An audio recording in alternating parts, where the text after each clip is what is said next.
യുദ്ധം ആഗ്രഹിക്കുന്നില്ലെന്നും എന്നാൽ Israel ആക്രമണങ്ങളോട് പ്രതികരിക്കുമെന്നും Iran president. Israel പ്രകോപിപ്പിച്ചാൽ ശക്തമായ തിരിച്ചടി നൽകുമെന്നും മസൂദ് പെസഷ്കിയാൻ പറഞ്ഞു. അതേസമയം ആക്രമണങ്ങൾ അവസാനിപ്പിക്കാൻ അന്താരാഷ്ട്ര സമൂഹം സമ്മർദ്ദം ചെലുത്തണമെന്ന് ഖത്തർ അമീർ ആവശ്യപ്പെട്ടു. ദോഹയിൽ നിന്ന് ഫൈസൽ ഹംസ കൂടുതൽ വിവരങ്ങൾ നൽകും. ഫൈസൽ, ഇന്നലെ നടന്ന തെല്ലവീവ് വെടിവെപ്പിന്റെ ഉത്തരവാദിത്തം ഹമാസ് ഏറ്റെടുത്തിരുന്നു. പക്ഷേ അപ്പോഴും ഇറാനെതിരെ ശക്തമായ തിരിച്ചടി ഉണ്ടാകുമെന്ന് ഇപ്പോഴും ഇസ്രായേൽ ആവർത്തിക്കുകയാണ്. അതിനിടെ ഈ ഖത്തർ അമീറിന്റെയും ഇറാൻ പ്രസിഡന്റിന്റെയും കൂടിക്കാഴ്ച വളരെ നിർണായകമാണ്. ഈ കൂടിക്കാഴ്ചയിൽ എന്തൊക്കെയാണ് പ്രധാനമായും ചർച്ചയായത്? അതോടൊപ്പം തന്നെ ഏതെങ്കിലും തരത്തിലുള്ള ഒരു പിന്തുണ ഖത്തർ ഉറപ്പാക്കുന്നുണ്ടോ?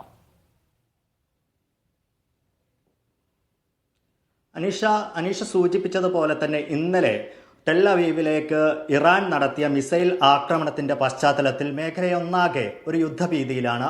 ഈ ഒരു പശ്ചാത്തലത്തിൽ കൂടിയാണ് ഇറാൻ പ്രസിഡന്റ് മസൂദ് പെസഷ്കിയാൻ ഇന്ന് ഖത്തറിലെത്തുന്നത്. ആ കൂടിക്കാഴ്ച പക്ഷേ നേരത്തെ തന്നെ തീരുമാനിച്ചതായിരുന്നു. പക്ഷേ ഈ കഴിഞ്ഞ ദിവസത്തെ ആക്രമണത്തോടു കൂടി ഈ കൂടിക്കാഴ്ചയ്ക്ക് വലിയ പ്രസക്തി കൈവന്നിരുന്നു. എന്തായാലും ഈ യുദ്ധഭീതി നിലനിൽക്കെയാണ് ഇറാൻ പ്രസിഡന്റ് ഇന്ന് അവരുടെ നിലപാട് വ്യക്തമാക്കിയിരിക്കുന്നത്. ഇറാൻ ഒരു യുദ്ധം ആഗ്രഹിക്കുന്നില്ല, പക്ഷേ ഇസ്രായേൽ നിരന്തരം പ്രകോപിക്കുകയാണെങ്കിൽ അതിനെ തിരിച്ചടിക്കുക തന്നെ ചെയ്യും. അതിന് അദ്ദേഹം ഒരു ഉദാഹരണം ചൂണ്ടിക്കാണിക്കുന്നത് ഇസ്മായിൽ ഹനിയയുടെ കൊലപാതകമാണ്. ഹമാസ് നേതാവ് ഇസ്മായിൽ ഹനിയയുടെ കൊലപാതകമാണ്. തങ്ങളുടെ മണ്ണിൽ വെച്ച് ഇസ്മായിൽ ഹനിയയെ കൊലപ്പെടുത്തി ഇസ്രായേൽ. പക്ഷേ യൂറോപ്പും അമേരിക്കയും തങ്ങളോട് സംയമനം പാലിക്കാൻ ആവശ്യപ്പെട്ടു. ഞങ്ങളത് ചെയ്തു. പക്ഷേ ഇസ്രായേൽ ആവട്ടെ വീണ്ടും പ്രകോപനം തുടരുകയാണ്. അതിന് തിരിച്ചടി എന്നോണമാണ് ഇസ്രായേലിലേക്കുള്ള മിസൈൽ ആക്രമണം എന്നാണ് മസൂദ് പെസഷ്കിയാൻ പറഞ്ഞു വെക്കുന്നത്.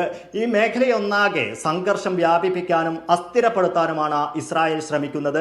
അതിന് മറുപടി നൽകേണ്ടതുണ്ട്, മേഖലയൊന്നാകെ അത് പ്രതിരോധിക്കേണ്ടതുണ്ട് എന്നും അദ്ദേഹം പറയുന്നു. ഖത്തർ അമീർ ഷെയ്ഖ് തമീം ബിൻ ഹമദ് അൽത്താനിക്കൊപ്പം നടത്തിയ സംയുക്ത പ്രസ്താവനയിലായിരുന്നു ഈ പ്രതികരണം. ഖത്തറിന്റെ ഭാഗത്ത് നിന്ന് പറഞ്ഞിട്ടുള്ളത്, നേരത്തെ തന്നെ ഗസയിലേക്കുള്ള ആക്രമണം നടത്തുമ്പോൾ തന്നെ ഇസ്രായേൽ നടത്തുമ്പോൾ തന്നെ ഖത്തർ മുന്നറിയിപ്പ് നൽകിയതാണ് ഈ ആക്രമണം ലബനാനിലേക്ക് കൂടി വ്യാപിക്കാനിടയുണ്ട് എന്നുള്ളത്. അതുപോലെ തന്നെ സംഭവിച്ചിരിക്കുന്നു. മേഖലയൊന്നാകെ യുദ്ധഭീതിയിൽ ആഴ്ത്തിരിക്കുകയാണ് ഗസയിലും അതോടൊപ്പം തന്നെ ലബനാനിലും ഇസ്രായേൽ നടത്തുന്ന ആക്രമണങ്ങൾ. ഇത് അന്താരാഷ്ട്ര സമൂഹം ഇക്കാര്യത്തിൽ ഉടൻ തന്നെ ഒരു ഇടപെടൽ നടത്തേണ്ടതുണ്ട്. ഈ ആക്രമണത്തിൽ നിന്നും ഇസ്രായേലിനെ പിന്തിരിപ്പിക്കേണ്ടതുണ്ട് എന്നും ഖത്തർ ശക്തമായ ഭാഷയിൽ തന്നെ ഖത്തർ അമീർ Sheikh Tamim bin Hamad Al Thani ഇന്ന് ലോകത്തോട് ആവശ്യപ്പെട്ടിട്ടുണ്ട്. എന്തായാലും മേഖലയൊന്നാകെ നേരത്തെ അനീഷ സൂചിപ്പിച്ചതുപോലെ തന്നെ ഇസ്രായേൽ ശക്തമായി തിരിച്ചടിക്കും, ഇറാനെതിരെ തിരിച്ചടിക്കും എന്ന് പറഞ്ഞിട്ടുണ്ട്. പക്ഷേ മറുവശത്ത് നിന്ന് ഇറാന്റെ ഒരു പ്രതികരണം വന്നിട്ടുള്ളത്, ഞങ്ങളുടെ യുദ്ധത്തിലേക്ക് പോകാൻ ഞങ്ങൾ ആഗ്രഹിക്കുന്നില്ല, പക്ഷേ ഇസ്രായേൽ നിരന്തരം ഇതുപോലെ പ്രകോപനം ഉണ്ടാക്കുകയാണെങ്കിൽ തിരിച്ചടി ഉണ്ടാകും എന്ന് തന്നെയാണ് ഇറാനും പറഞ്ഞു വയ്ക്കുന്നത്. അനീഷ, ഫൈസൽ, നോക്കൂ, നേരത്തെ ഈ ഗസ യുദ്ധത്തിൽ വെടിനിർത്തൽ ഉൾപ്പെടെയുള്ള കാര്യങ്ങൾ ചർച്ച ചെയ്യുന്നതിന് അല്ലെങ്കിൽ ഒരു സമവായത്തിൽ എത്തുന്നതിൽ വലിയ പങ്ക് വഹിച്ചതാണ് ഖത്തർ എന്ന് പറയുന്നത്. അപ്പോൾ ഈ ഒരു വിഷയത്തിൽ കൂടി പ്രതികരണം ഉണ്ടാകുമ്പോൾ അത് ഇസ്രായേലിന് മേൽ ഏതെങ്കിലും തരത്തിലുള്ള സ്വാധീനം ഉണ്ടാക്കാനുള്ള സാധ്യത ഉണ്ടോ?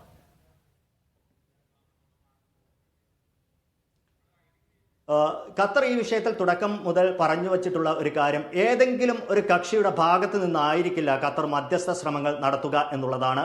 മേഖലയൊന്നാകെ യുദ്ധഭീതി പടരുന്ന ഒരു സാഹചര്യത്തിൽ, സംഘർഷം വ്യാപിക്കുന്ന ഒരു സാഹചര്യത്തിൽ അതിന് അറുതി വരുത്തുക എന്നുള്ളതാണ് ഖത്തറിന്റെ ലക്ഷ്യം. അതോടൊപ്പം തന്നെ ഗസയിലെ മാനുഷികമായ പ്രശ്നങ്ങളെ ഖത്തർ അഡ്രസ്സ് ചെയ്യുന്നുണ്ട്. ഗസയിൽ ഒരു വെടിനിർത്തൽ വേണം. ഇതാണ് ഖത്തറിന്റെ ആവശ്യം. അതായത് ഖത്തർ ഇരുപക്ഷത്തു നിന്നും ഏതെങ്കിലും ഒരു പക്ഷം പിടിക്കാതെ തീർത്തും ഒരു മധ്യസ്ഥന്റെ റോളായിരിക്കും വഹിക്കുക എന്നുള്ളതാണ് ഖത്തർ തുടക്കം മുതൽ പറയുന്നത്. പക്ഷെ അതോടൊപ്പം തന്നെ ഗസയിൽ തുടരുന്ന ഒരു മാനുഷിക കുരുതിയെ നമുക്കറിയാം, തുടർച്ചയായ ആക്രമണങ്ങളെ നമുക്കറിയാം.